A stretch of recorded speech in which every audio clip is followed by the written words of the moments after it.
જય સોમનાથ। દર શ્રાવણ મહિનામાં અમે ધજા ચડાવીએ છીએ અને પછી 5 વર્ષ પૂરા કર્યા ધજાના, હવે પાક પૂજા કરીએ છીએ અમે। અને અમે અત્યારે ખુશ થઈ ગયા છીએ કે અમને આમ પ્રત્યક્ષ મહાદેવજી અમને દેખાય છે, અત્યારે અમારી સાથે છે અને આ બધી કૃપા અમારા ભોળાનાથની છે।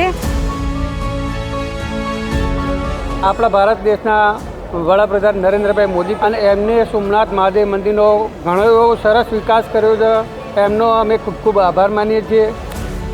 સાડીની પાગ ભગવાનને ચડાવ્યા પછી આ પાગનું વિતરણ કરવામાં આવે છે। આની અંદરથી સાડી અલગ કરી, ધોતી અલગ કરી વૃદ્ધાશ્રમની અંદર આપવામાં આવે છે। मेरी झोपड़ी के बाग आज खुल जाएंगे, शिव आएंगे, शिव आएंगे तो अंगना सजाऊंगी, दीप जला के दिवाली में मनाऊंगी।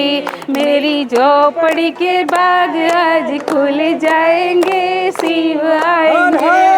महादेव महादेव हर महादेव देव की जय।